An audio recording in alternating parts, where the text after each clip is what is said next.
சிவமயம் ஸ்ரீராமஜெயம்.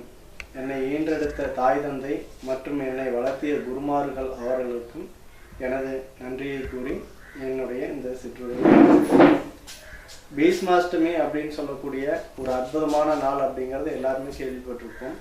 இந்த பீஷ்மாஷ்டமி அப்படின்னு சொல்லக்கூடியது என்ன நாள் அப்படின்னு நம்ம வந்து பார்த்தோம்னா, நம்ம ஒரு யுகம் தாண்டி வாழ்ந்தவர், அதாவது இந்த திரேதா யுகத்தில் வாழ்ந்த ஒரு மிகப்பெரிய அற்புத மகான்னு சொல்லக்கூடிய இந்த பீஷ்மர் அப்படின்னு சொல்லக்கூடியவர் வந்து பார்த்தீங்கன்னா ஒரு மிகப்பெரிய மகான்.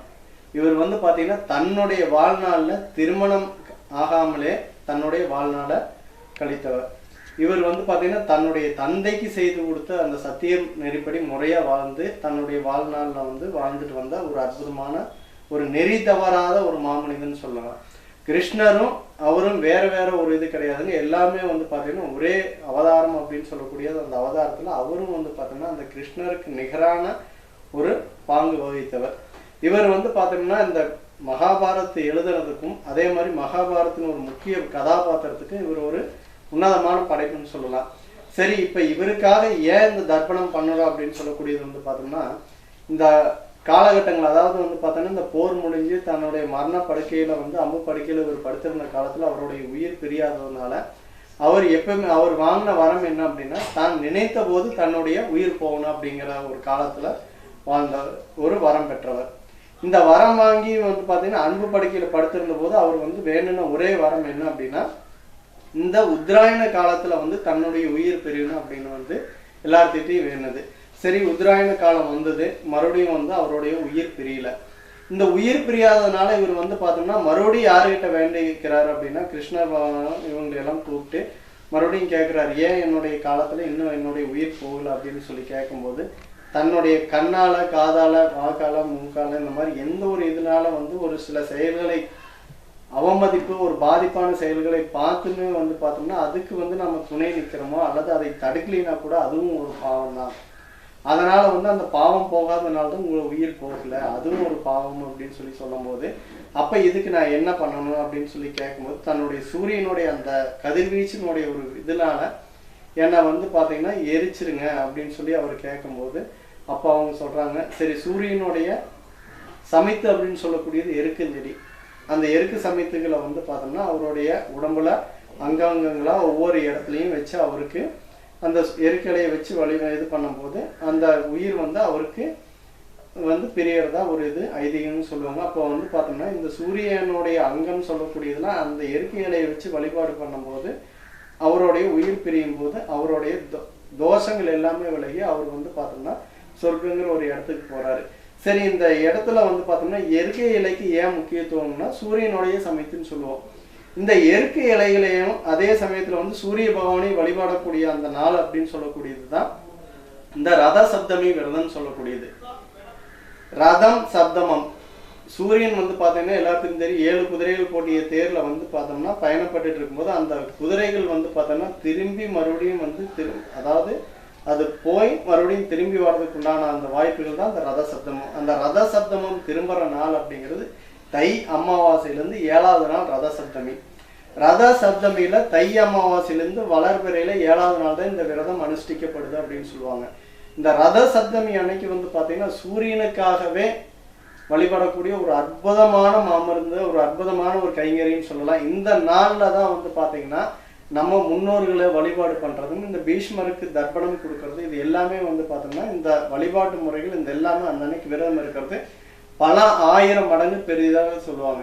குறிப்பாக எல்லாத்துக்கும் இந்த தர்ப்பணம் திதி அப்படிங்கிறது இன்னைக்கு எல்லாம் வந்து வழக்கத்தில் வரக்கூடியது. நம்ம எல்லாத்துக்கும் தெரியும், மகாலயபட்சம் சொல்லக்கூடிய புரட்டாசி அமாவாசை, ஆடி அமாவாசை, தை அமாவாசை. இந்த 3 அமாவாசைகளில் பெரியவங்களுக்காக நினச்சி நம்ம கொடுக்கலாம் அப்படின்னு சொல்லக்கூடியது. இந்த புரட்டாசி அமாவாசை, மாகாளியபட்சம் சொல்லக்கூடியது, அதே மாதிரி வந்து பார்த்தீங்கன்னா தை அமாவாசை, அதே மாதிரி ஆடி அமாவாசை. 100 ஆடி அமாவாசை சேர்ந்து கொடுக்கக்கூடிய ஒரு தர்ப்பணம், 100 ஆடி அமாவாசை சேர்ந்து கொடுக்கக்கூடிய ஒரு தர்ப்பணம், 100 ஆடி அமாவாசை சேர்ந்து கொடுக்கக்கூடியது ஒரு தை அமாவாசைக்கு நிகரானது. அதே மாதிரி 100 தை அமாவாசை சேர்ந்து கொடுக்கக்கூடிய ஒரு தர்ப்பணம் வந்து பார்த்தீங்கன்னா ஒரு புரட்டாசி மாகாளியபட்சம் சொல்லக்கூடிய அமாவாசை சிறந்தது. இதே வந்து பார்த்தீங்கன்னா 16,000 கோடி அப்படின்னு சொல்லக்கூடியதுல வந்து பார்த்தீங்கன்னா இந்த அமாவாசை கொடுக்கக்கூடிய ஒரு தர்ப்பணம் அப்படின்னு சொல்லக்கூடியது இந்த பீஷ்மாஷ்டமி அன்னைக்கு கொடுக்கறது, அல்லது ஒவ்வொருத்தரும் இறந்த திதி வச்சு அந்த ஞாபகத்துல கொடுக்கறதுக்கு சமம் அப்படின்னு சொல்லுவோம். அப்ப இந்த பீஷ்மரை வழிபாடு பண்ணும்போது நம்மளுடைய வாழ்க்கை வந்து எப்படி சிறப்பு அப்படின்னு சொல்லக்கூடியது வந்து பார்த்தோம்னா, இப்போ ஒரு டேம்ல தண்ணி தேக்கி வச்சிருக்காங்க. அந்த நீர் வந்து வெளியேற்றுனா அப்படின்னா இங்கிருந்து நேரா கடலுக்கு போய் சேருங்கிறது எல்லாத்துக்கும் தெரியும். ஆனா அந்த டேம்ல இருக்கிற நீர் எப்படி போற வழியில் இருக்கக்கூடிய அந்தந்த சைடுல இருக்கக்கூடிய அந்த பசுமையான மாறி மாறி பசுமைகளை பண்ணி அந்த நீர் மூலமா வந்து பார்த்தோம்னா வயல்வெளிகளுக்கெல்லாம் போய் அந்த வயல்வெளிகள் எல்லாம் எப்படி பசுமையை செலுத்தி வளர்ந்து மறுபடியும் அந்த நீர் கடைசி வரைக்கும் இங்கேயும் தண்ணீர் கொடுத்து அது கடைசியா வந்து போய் கடலுக்கு சேருதோ, அதே மாதிரிதான் இந்த பீஷ்மருக்கு நாம தர்ப்பணம் கொடுக்கும்போது இடையில இருக்கக்கூடிய நம்ம முன்னோர்களுக்கெல்லாம் சேர்ந்து மறுபடியும் அவங்க போய் சேரும். இது வந்து பார்த்தோம்னா பவிஷ்ய புராணங்கிற ஒரு புராணம் சொல்லக்கூடிய உண்மை என்னன்னா, தம்பதிகள் ஒற்றுமை மேலவங்கிறதுக்கும், விவசாயம் செழித்து வழங்குறதுக்கும், நல்ல மக்கட்பேறு கிடைக்கிறதுக்கும், ஆயுள் அபிவிருத்தி கிடைக்கிறதுக்கும், அதே மாதிரி ஒரு அறிவுள்ள ஒரு குழந்தைகள் உருவாகிறதுக்கு இது எல்லாத்துக்குமே வந்து பார்த்தீங்கன்னா இந்த பவிஷ்ய புராணம் கூறக்கூடிய உண்மை. இது வந்து நேரடியாக இந்த விஷயத்தை வந்து கிருஷ்ண பரமாத்மாவே வந்து பார்த்தோம்னா தர்மர்கிட்ட உபதேசம் பண்ணுது. அவர் வந்து இந்த பீஷ்மர் வந்து உயிர் போகும்போது அவர் வந்து அழுகும் போது அந்த விஷயத்தை கேட்கிறாரு. எங்களுடைய காலகட்டங்கள் வரைக்கும் நாங்க இந்த தர்ப்பணம் கொடுக்குறோம், எங்களுக்கு பின்னாடி இது யாரு கொடுப்பாங்க அப்படின்ட்டு ஒரு வேதனையை கேட்கும்போது அப்போ அவர் சொல்றாரு, இது குழந்தைகள் இருக்கிறவங்களுக்கு வந்து பார்த்தோம்னா அவங்கவுங்க செஞ்சுக்கிறாங்க. பீஷ்மரை நினைத்து யாரெல்லாம் முழுமையா வழிபாடு பண்றாங்களோ அவங்களுடைய வாழ்க்கை கண்டிப்பா வந்து பார்த்தோம்னா சிறப்புகள் அடையும். மேற்சொன்ன இந்த எல்லா விஷயங்களும் அவங்களுக்கு நன்மை கிடைக்கும் அப்படின்னு சொல்லக்கூடியதுல சொல்றாங்க. அப்ப பீஷ்மரை பரிபூர்ணமா வழிபாடு பண்ணி இந்த அன்னைக்கு அவரை நினைச்சு நாம வழிபாடு பண்ற முறைகள் அப்படிங்கிறது என்னன்னா, இந்த ரத சப்தமி அன்னைக்கு வந்து பார்த்தோம்னா ரத சப்தமி அன்னைக்கு 7 இயற்கை இலைகள் வந்து பார்த்தீங்கன்னா ஆற்றுலையோ குளத்துலையோ குளிச்சோம்னா நம்ம ஒன்னா மொத்தமா தலையில வச்சுக்கலாம். அல்லது நாம வந்து பார்த்தீங்கன்னா வீட்டுல குளிக்கிற மாதிரி இருந்தா 7 இயற்கை இலைகள்ல பசுஞ்சாணம், அச்சதை, அருகம்புல், இது வந்து நம்மளுடைய அந்த இயற்கை இலையில வச்சு நம்ம நீர் ஊற்றணும். இந்த இயற்கை இலைகள் எந்தெந்த இடத்துல வைக்கணும்னா உச்சந்தலையில 1, 2 தோள்பட்டை, 2 புறங்கைகள், பாதத்துல 7 வச்சு நம்ம வந்து பார்த்தோம்னா நம்மளுடைய அந்த இதை சொல்லி தீர்த்தம் தெளிச்சு தண்ணீர் தெளிச்சு நம்ம வீட்டுல குளிக்கிற மாதிரி தான் குளிச்சுக்கலாம். பெண்கள் மட்டும் மஞ்சள் குங்குமம் கலந்த அட்சதையை வச்சுக்கலாம். ஆண்கள் வெறும் பச்சரிசி மட்டும் வச்சுக்கலாம். இந்த மாதிரி வந்து வழிபாடு பண்ணலாம். இந்த அன்னைக்கு வந்து பாத்தீங்கன்னா அதிகாலையில இருந்து நீராடிட்டு விரதம் இருந்து நாம வந்து பாத்தீங்கன்னா எத்தனை வகையான அன்னங்கள் வேணா, குறிப்பா 7 வகையான அன்னங்கள் படைச்சு அந்த 7 வகையான அன்னங்கள் அப்படின்னு சொல்லக்கூடியது வந்து பார்த்தோம்னா நம்ம வந்து பார்த்தோம்னா முன்னோர்கள் சொல்றது புளி சாதம், கனி வகையில் ஒரு சாதம், எலுமிச்சஞ்சாதம், அதே வந்து பார்த்தோம்னா முக்கண்ணன்ல தேங்காய்க்கு ஒரு சிறப்பு அந்த தேங்காய் சாதம், அடுத்தது வந்து பார்த்தோம்னா பஞ்சகவியத்தில் ஒன்றுன்னு சொல்லக்கூடிய தயிர் சாதம், இனிப்பு வகையில் ஒன்று சொல்லக்கூடியது பார்த்தோம்னா கல்கண்டு சாதம், சக்கரை பொங்கல், இந்த மாதிரி ஒரு சாதம். அதே மாதிரி வந்து பார்த்தீங்கன்னா முன்னோர்களுக்கு கொடுக்கறதுனால 7 சாதம், பல வகையான காய்கறிகள் போட்டு ஒரு விதமான கூட்டு சாதம்னு சொல்லுவாங்க. இந்த மாதிரி 7 வகையான சாதங்கள் செஞ்சு நாம வந்து பார்த்தோம்னா அந்த முன்னோர்களுக்கு வழிபாடு செய்யறதுக்கு இந்த வழிபாடுக்கு ரொம்ப உகந்தது. அந்த மாதிரி நம்ம பண்ணிக்கலாம். அப்ப 7 வகையான சாதங்கள் செஞ்சு வீட்டுல பூஜை அறையிலையோ அல்லது சூரியன் ஒளி படக்கூடிய இடத்துலயோ ஒரு தேர்கோளம் போட்டு அந்த தேர்க்குள்ள சூரியன் வரைஞ்சு சூரியனுக்காக நம்ம அந்த ஒரு வாழை இலை போட்டு அந்த இடத்துல எல்லாம் படையல் செஞ்சு சூரியனுக்கு நிவேதனம் பண்ற மாதிரி வச்சு வழிபாடு பண்ணலாம். இத ரத சப்தமி அன்னைக்கும் செய்யலாம்.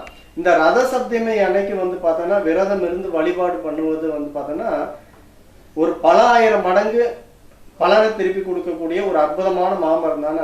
அதனால அந்த அன்னைக்கு அந்த மாதிரி பண்ணலாம். அடுத்தது வந்து பார்த்தோம்னா அந்த அன்னைக்கு செய்ய முடியாதவங்க பீஷ்மருக்கு தர்ப்பணம் கொடுக்கறதுல இது எல்லாத்தையும் முறையா சேர்ந்து நம்ம பண்ணலாம்.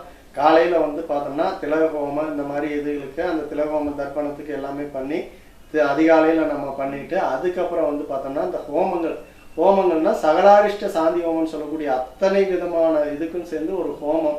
அந்த ஹோமம் நடத்தி அதுக்கப்புறம் முறையா சூரிய பகவானுக்கு இந்த மாதிரி தேர்கோளம் போட்டு அந்த இடத்துல சூரிய பகவானுக்காக அந்த படையல் செஞ்சு எல்லாத்துக்கும் பண்ணி நாம பண்ணலாம். முடிந்த வரைக்கும் இந்த அன்னைக்கு எந்த விதமான நற்காரியங்கள் செய்தாலும் அது பல மடங்கா பெருகும் அப்படின்னு சொல்லக்கூடியது இது வந்து உன்னதமான ஒரு உண்மை. இந்த நிகழ்ச்சி வந்து பார்த்தீங்கன்னா நம்ம ஈரோடு மாவட்டம் கோபிச்செட்டிப்பாளையத்துல PKR கலைக்கல்லூரின்னு சொல்லக்கூடிய மகளிர் கலைக்கல்லூரிக்கு அருகில முருகன்புதூர்ல தேவி ஸ்ரீ கருமாரியம்மன் ஆலயத்துல இந்த நிகழ்ச்சி நடக்குதுங்க. வரக்கூடிய 15/2/2016 திங்கட்கிழமை அன்னைக்கு இந்த நிகழ்ச்சி முழுமையா இதனுடைய இதுகளில் தொடர்ச்சியாக நடக்குது. இதுக்கு முந்தின நாள் 14/2/2014 இந்த பீஷ்மரனுடைய விளக்க உரை சொற்பொழிவு அப்படின்னு சொல்லக்கூடியது வந்து பார்த்தோம்னா புலவர் செம்பியன் ஐயா கடந்த ஆண்டு இதை பத்தி நிறைய விளக்கங்கள் சொன்னாரு. அதே மாதிரி இந்த ஆண்டு வந்து பார்த்தோம்னா அந்த பீஷ்மரனுடைய விளக்கம், அவருடைய வாழ்க்கை வரலாறு, அவருடைய செயல்கள், அவருடைய முறைகள், அவருடைய தத்துவங்கள் எல்லாத்தையும் பத்தி ஐயா அவர்கள் வந்து அது நிறைய விளக்கங்களை சொல்றதுக்கு அந்த அன்னைக்கு வந்து ஒரு இசைந்துள்ளார்கள். அதனால அந்த அன்னைக்கு நீங்க வந்து பார்த்தோம்னா அந்த பீஷ்மரனுடைய சொற்பொழிவை கேட்டு அந்த அன்னைக்கு வந்து ஒரு சிறப்பான ஒரு அன்னதானம் அன்னைக்கும் நடக்குது. அதே மாதிரி இந்த பீஷ்மரனுடைய தர்ப்பணம் முடிஞ்ச அந்த நாளும் வந்து பார்த்தோம்னா ஒரு அற்புதமான ஒரு அன்னதானம், மிகப்பெரிய ஒரு நபர்கள் எல்லாம் சேர்ந்து நம்ம சிவசக்தி பில்டர், அதே மாதிரி நம்மளுடைய நண்பர்கள், அவங்களுடைய கூட்டாளிகள், அவங்களுடைய நண்பர்கள் எல்லாம் சேர்ந்து நிறைய பேர் வந்து இதுகளுக்கெல்லாம் நிறைய கைங்கரியங்கள் பண்ணியிருக்காங்க. அதனால வந்து பார்த்தீங்கன்னா எல்லாரும் இந்த பீஷ்மரனுடைய தர்ப்பணத்துல வந்து கலந்துக்கிட்டு அவருடைய அருளும் பெற்று இது ஒரு பெரிய பங்களிப்பை வந்து எல்லாரும் கொடுக்கணும்னு உங்ககிட்ட வேண்டி விரும்பி கேட்டுக்கொள்கிறேன். நன்றி, வணக்கம்.